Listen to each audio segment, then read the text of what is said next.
Hello friends, कैसे हैं आप सभी। आई होप कि आप सभी बहुत अच्छे होंगे। आज की रेसिपी होली स्पेशल रबड़ी मालपुआ चाशनी में डुबो करके मैंने बनाए हैं। बहुत ही स्पॉन्जी और सॉफ्ट बन करके ये तैयार हुए हैं। होली में हमारे यहाँ हम इसी तरह से पुआ रेडी करते हैं, तो वीडियो को लास्ट तक आप ज़रूर देखिएगा। फिर देर किस बात की, तो चलिए रेसिपी स्टार्ट करते हैं। इसके लिए कढ़ाई में हम half litre full fat milk ले लेंगे और इसे हम 15 मिनट्स तक के लिए मीडियम टू लो फ्लेम पे इस तरह से पकाते रहेंगे। तो इसी तरह से स्टायर हमें करते रहने हैं 15 मिनट तक, और रबड़ी हमारे बन कर के अच्छे से तैयार हो जाएंगे। हाफ लीटर के इतने सारे रबड़ी निकल गए हैं। आप चाहे तो यहाँ पे 1 लीटर भी ले सकती हैं अपनी क्वांटिटी के अकॉर्डिंग। अब इसे एक बाउल में हम ट्रांसफ़र कर देंगे और 5 मिनट तक ठंडा होने के लिए रख दीजिए। एक मिक्सी के जार में हम 1/3 टीस्पून इसमें इलायची, 1 टेबल स्पून सौंफ, 5 काजू, 5 आमंड ले लेंगे, 2 चम्मच हम यहाँ पे चीनी ले लेंगे। इसका हम एक फाइन पाउडर बना करके तैयार कर लेंगे।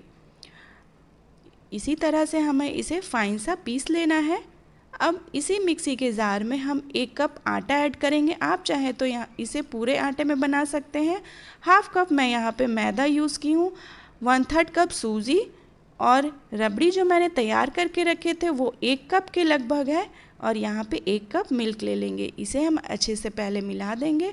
अब इसे भी हम थोड़ी देर के लिए पीस लेते हैं। एक साथ ही हमें मिल्क बहुत ज़्यादा इसमें ऐड नहीं करना है, थोड़े थोड़े हमें इसे पीसने हैं ताकि बैटर हमारा पतला ना हो। अब यहाँ पे 1.5 कप हम इसमें वाटर ऐड कर देंगे। आप चाहें तो मिल्क भी डाल सकती हैं, और इसे फाइन सा पेस्ट रेडी कर लेंगे।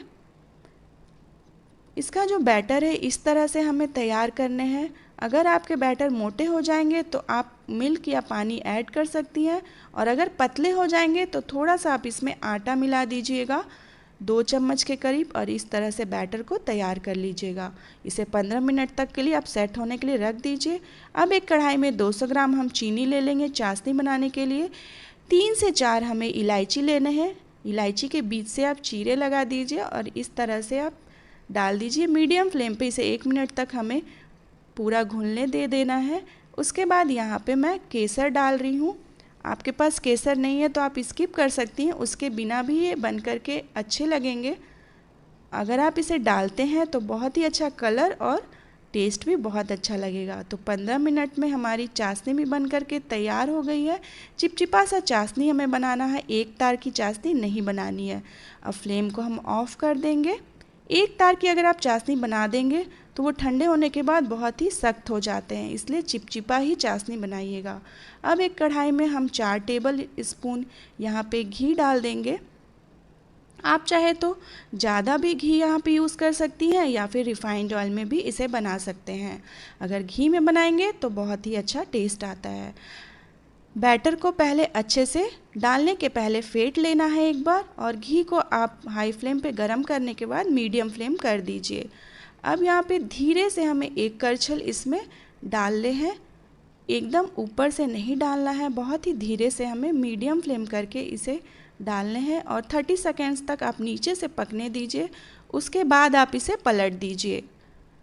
अब इसे इसी तरह से प्रेस करते हुए साइड से जब आप पुए को प्रेस करेंगी तो ये अपने आप ही बहुत अच्छे से फूलने लगेंगे।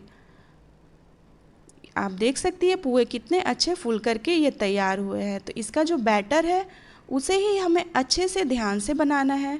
आप कप या छोटा बाउल किसी से भी आप मेज़र करती हैं, उसी से आप सूजी हाफ़ लीजिएगा, मैदा हाफ़ लीजिएगा, जिस तरह से मैंने मेज़रमेंट करके आपको दिखाए हैं। और ये हमारे पुए जो है निकल करके तैयार हो गए हैं। अब एक और मैं आपको बना करके यहाँ पे दिखाती हूँ। तो हमें घी में इसे धीरे से ही डालने हैं। यहाँ पे अगर आपका बैटर मोटा हो जाता है तो आप उसमें थोड़ा सा मिल्क ऐड कर दीजिए, 2 से 3 चम्मच, और उसे फेंट लीजिए, तो वो बैटर ठीक से तैयार हो जाएंगे। और अगर बैटर पतला हो जाता है तो आप उसमें 2 से 3 चम्मच आटा मिला दीजिए और बैटर को फिर से फेंट लीजिए, वो सेट हो जाएंगे। इसी तरह से पुए को हमने निकाल लेने हैं। यहाँ पे 4 पीस मैंने पहले निकाले हैं। इसे मैं आपको चाशनी में डुबो करके दिखाती हूँ।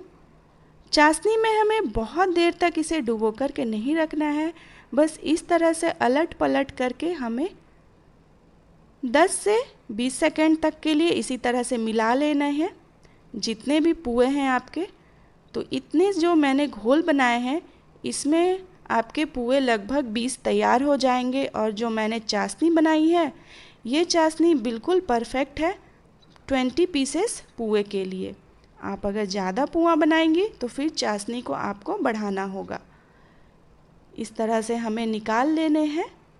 बहुत देर तक आपको डुबा करके नहीं रखना है। आप चाहें तो डुबा सकती हैं, लेकिन बहुत मीठे हो जाएंगे, इसलिए बहुत ज़्यादा नहीं डुबाना है। तो हमारे जो पुए हैं बहुत ही सॉफ्ट बन करके आप देख सकते हैं तैयार हो गए। इस तरह से मैंने पूरे जो हैं इस तरह से निकाल लिया और गार्निशिंग कर दिया है काजू और आमंड से। बहुत ही सिंपल है, लेकिन इसका बैटर सही से तैयार होना चाहिए। पुए तभी हमारे अच्छे से बन कर के निकलेंगे। आप देख सकते हैं बहुत ही स्पॉन्जी और सॉफ्ट बन कर के ये तैयार हुए हैं। इस होली आप इसे बना करके ज़रूर देखिएगा, बहुत ही अच्छे लगते हैं खाने में। तो आप इसे ज़रूर ट्राई करिएगा गाइस। कैसी लगी आप सभी को मेरी ये रेसिपी? आई होप कि आप सभी को बहुत पसंद आए होंगे। ये मालपुआ की रेसिपी बहुत ही ज़्यादा लजीज बनकर तैयार हुए हैं। आप एक बार घर पे इसे ज़रूर से बना के देखिएगा, बहुत ही अच्छे लगते हैं खाने में। तो इस होली आप इसे ज़रूर बना के देखें, और अगर आप इसे बनाती हैं तो मुझे कमेंट करना नहीं भूलिएगा गाइस। आपके एक कमेंट से मुझे बहुत ही मोटिवेशन मिलते हैं नई रेसिपीज़ बनाने के लिए। तो प्लीज़ मुझे कमेंट करके ज़रूर बताएं कि आपको ये रेसिपी कैसी लगी है। इसी तरह मेरे चैनल पर बने रहिएगा। जो भी मेरे चैनल पर नए हैं वो मुझे जरूर से सब्सक्राइब कर लीजिएगा, लाइक शेयर कमेंट करना नहीं भूलिएगा। अब मिलूंगी मैं आपसे नेक्स्ट वीडियो में, तब तक के लिए बाय बाय, टेक केयर, और आप सभी को एडवांस में हैप्पी होली।